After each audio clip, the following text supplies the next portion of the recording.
Assalamualaikum warahmatullahi wabarakatuh.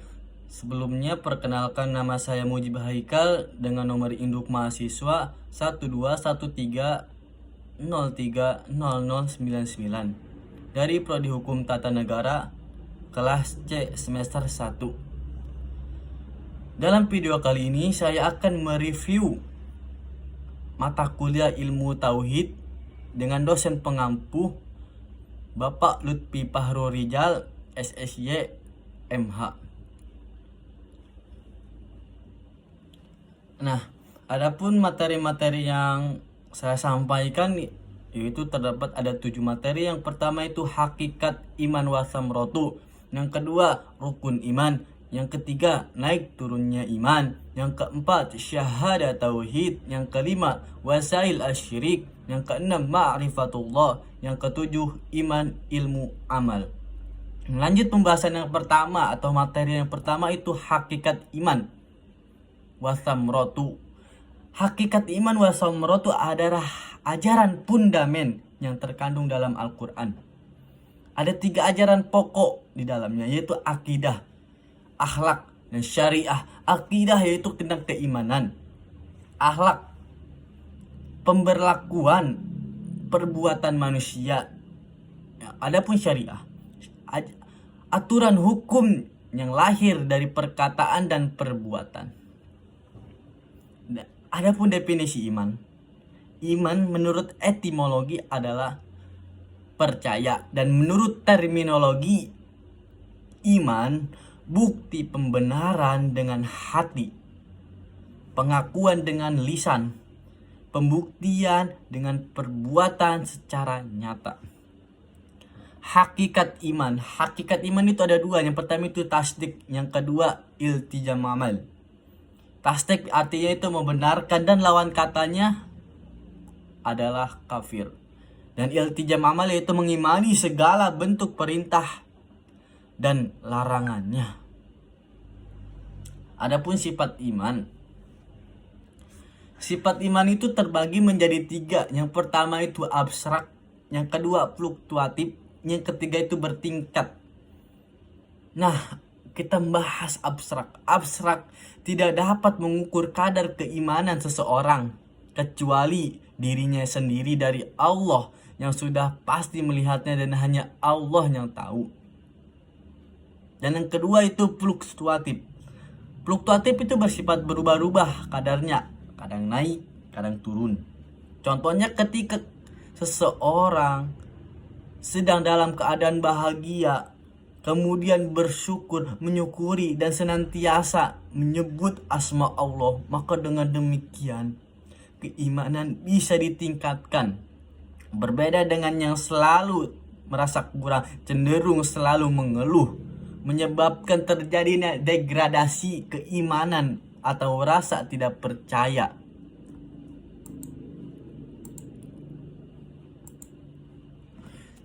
Yang ketiga, bertingkat.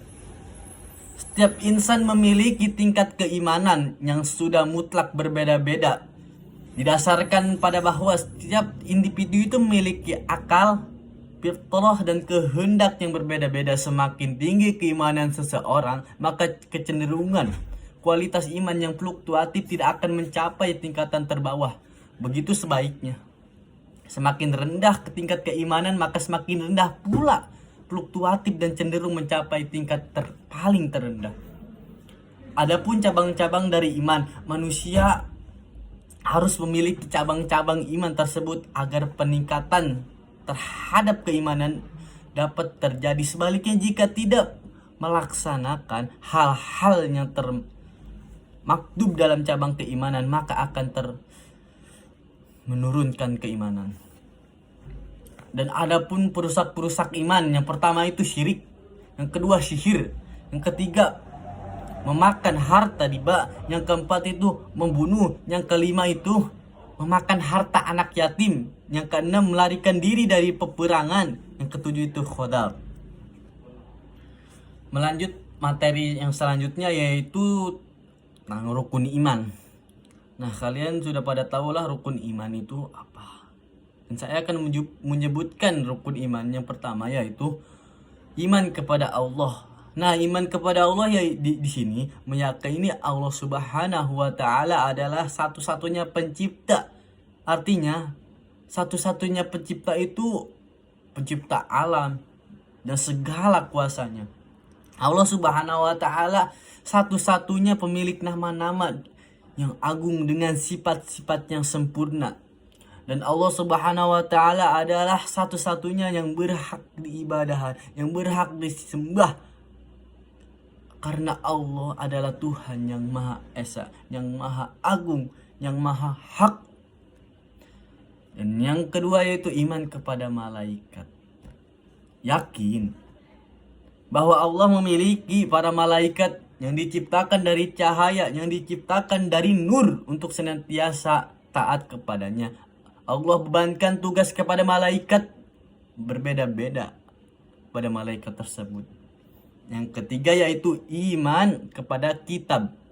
Yakin bahwa Allah Subhanahu wa taala menurunkan kitab-kitab kepada Rasul sebagai petunjuk dan pedoman bagi manusia demi tercapainya kebahagiaan hidup dunia dan akhirat. Yang keempat yaitu iman kepada Rasul. Yakin bahwa Allah Subhanahu wa taala mengutus Rasul untuk menyempurnakan risalah atau menyampaikan risalah. Yang mengikuti Rasul akan mendapatkan petunjuk, begitu pula yang tidak mengikutinya akan tersesat. Adapun yang kelima yaitu tentang iman kepada hari kiamat. Yakin bahwa kehidupan ini akan hancur, akan diobrak-abrikan, akan lebur, tidak ada dunia. Kita harus meyakininya. Yang terakhir itu adalah qada dan qadar.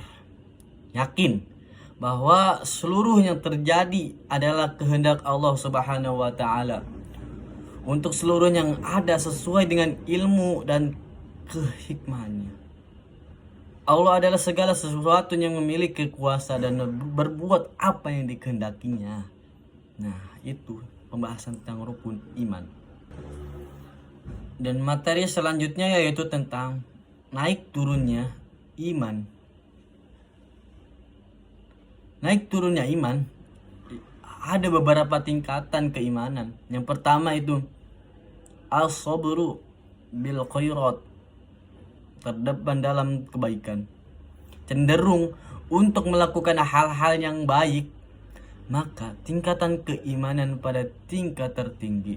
Yang kedua, tingkatan al-muqtasid atau pertengahan antara baik dan buruk, seimbang sifatnya, berubah-ubah dan tidak kukuh pada kebaikan maupun pada keburukan. Yang ketiga yaitu dhalim li nafsi, dhalim pada diri sendiri. Tingkat keimanan terendah karena output perilaku yang dibuat cenderung pada keburukan. Nah, dasar bahwa tingkatan keimanan mengalami naik dan turun dasarnya yaitu bersumber dalam Al-Quran. Yang kedua as-sunnah atau al-hadis. Yang ketiga ada ijma yang mengatakan sebab-sebab bertambahnya keimanan. Yang pertama yaitu ilmu. Belajar tentang ilmu pengetahuan untuk dapat manfaat atas apa yang dipelajari merupakan sebab bertambahnya keimanan.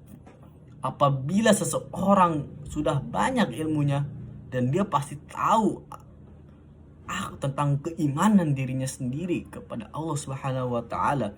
Yang kedua itu zikir. Zikir mengingat Allah melalui merenungi ciptaan-ciptaan Allah Subhanahu wa taala. Yang ketiga jadah artinya bersungguh-sungguh dalam berbuat hanya semata-mata mencari ridho Allah Subhanahu wa taala. Dan adapun sebab berkurangnya keimanan seseorang ada dua faktor. Yang pertama faktor internal. Faktor internal yaitu kebodohan. Kebodohan di sini ya tentang kemalasan seseorang dalam menuntut ilmu akan menggerus keimanan seseorang. Yang kedua lalai. Lalai itu tidak hati-hati. Yang ketiga maksiat. Yang keempat, nafsu dalam hal-hal buruk. Nah, itu faktor internalnya. Dan adapun faktor eksternalnya atau dari dalam, itu syaitan. Emang sudah jadi tugas syaitan sih mengganggu tingkat keimanan seseorang. Yang kedua itu dunia atau fitnah, cobaan yang didapat di dunia. Yang ketiga itu lingkungan atau pergaulan. Nah, pergaulan sama lingkungan kita itu harus dijaga. Jangan lingkungan yang kotor kita asupkan. Kita harus bisa menjaga pergaulan dan lingkungan kita agar terhindar dari turunnya keimanan seseorang. Materi selanjutnya yaitu tentang syahadah tauhid.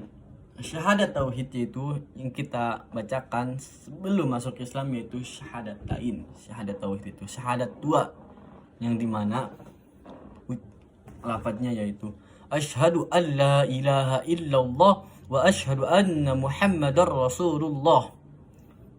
Nah, kita maknain satu-satu. Asyhadu an la ilaha illallah yaitu berikrar bahwa tidak ada yang patut disembah kecuali Allah Subhanahu wa ta'ala. Dan makna wa asyhadu anna muhammadar rasulullah, lahir syabkan batin mengakui bahwa Rasul adalah hamba yang diutus oleh Allah Subhanahu wa ta'ala kepada umat manusia untuk menyampaikan kabar gembira dan peringatan. Adapun rukun la ilaha illallah yaitu an-nafyu atau peniadaan.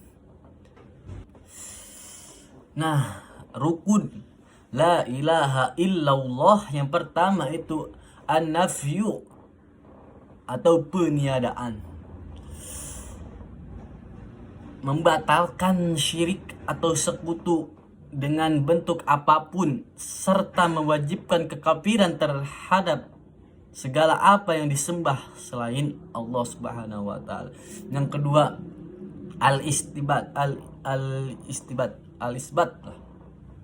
atau penetapan. Pengamalan sesuai konsekuensi hanya Allah yang berhak disembah.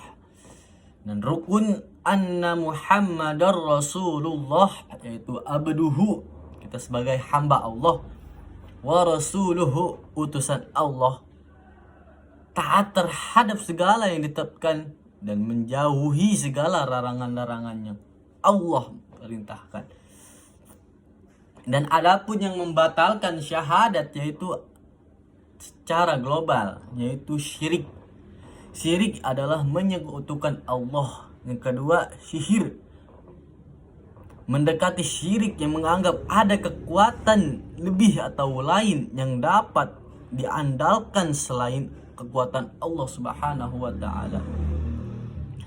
Syarat ketika memakai la ilaha illallah, yang pertama itu ilmu yang menafikan jahil atau kebodohan. Yang kedua, yakin yang menafikan syah atau keraguan. Yang ketiga, qabul yang menafikan rad atau penolakan. Yang keempat, inqiyad, patuh yang menafikan hak atau meninggalkan. Yang kelima, ikhlas yang menafikan syirik. Sindra yang menafikan dusta. Mahabbah atau tercintaan yang menafikan baginda. Dan adapun syarat anna Muhammadar Rasulullah, yang pertama itu mentaati, yang kedua membenarkan, yang ketiga meninggalkan larangan, yang keempat mengamalkan sunnah, yang kelima meninggalkan bid'ah dan muhdatsat. Materi selanjutnya yaitu tentang wasyail asyirik. Wasyail asyirik, syirik menurut etimologi adalah persekutuan. Dan adapun menurut terminologi adalah menjadikan Allah sebagai tandingan atau sekutu, menganggap terdapat kekuatan atau kekuasaan yang berhak disembah selain Allah. Dan syirik terbagi menjadi 3 bagian, yaitu syirik fi uluhiyah. Syirik fi uluhiyah ini menyekutukan Allah pada hal ibadah, menyelewengkan ibadah kepada Allah. Dan adapun yang kedua itu syirik fi rububiyah. Syirik fi rububiyah yaitu meyakini Allah selain Allah karena melakukan pembuatan Allah, mengamalkan makhluk dengan Allah kekuasaannya. Dan ketiga itu syirik fi asma wa sifat, menjadikan sekutu bagi Allah dalam salah satu nama ataupun sifatnya. Itu syirik asma wa sifat. Materi selanjutnya itu tentang ma'rifatullah. Yang pertama mengenal Allah. Yang kedua kebutuhan mendesak setiap insan. Ketika pencarian jati diri kemanusiaan telah sampai, maka ia akan menemukan siapa Tuhannya. Setelah itu ada kesaksian bahwa hanya Allah yang berhak disembah. Dan adapun manusia tidak semata-mata diciptakan kecuali hanya untuk beribadah kepada Allah Subhanahu wa taala. Kaitannya dengan ma'rifatullah karena semakin mengenal maka ibadah yang dilakukan semakin sempurna. Adapun maknanya ma'rifatullah ada beberapa makna, yaitu ma'rifatu fi uluhiyah, memahami betul perintah-perintah dan larangan-larangan yang diberikan oleh Allah kepada manusia. Yaitu makna selanjutnya yaitu ma'rifatu fi rububiyah. Ma'rifat ini yakni mengenal Allah melalui fenomena, ayat-ayat dan kekuasaan Allah dalam segala hal. Yang ketiga itu ma'rifat fi asma wa sifat. Ma'rifat fi asma wa sifat mengenal nama-nama baik Allah dan sifat-sifat wajib dan mustahil di Allah. Itu adalah tentang ma'rifatullah. Dan pembahasan selanjutnya yaitu tentang iman, ilmu, amal. Iman, ilmu, amal ini adalah integrasi 3 aspek yang sangat penting. Karena iman tanpa amal adalah suatu yang hal sia-sia. Ilmu tanpa iman sombong atau dolim. Ilmu tanpa amal perbuatan sia-sia dan tidak berguna. Amal tanpa iman jika dilakukan bukan karena Allah maka merupakan kesyirikan. Amal tanpa ilmu, perbuatan yang tidak pernah benar akhirnya menimbulkan kesalahan dan kekalahan. Harus diintegrasikan 3 aspek ini di dalam tubuh kita atau diri kita yang kokoh agar terjadinya iman yang kokoh karena 3 aspek tersebut. Mungkin cukup sekian materi yang saya dapat sampaikan. Mohon maaf apabila banyak kesalahan ya, karena saya masih belajar, tahap belajar. Mohon maaf. Sekian dan terima kasih. Wassalamualaikum warahmatullahi wabarakatuh.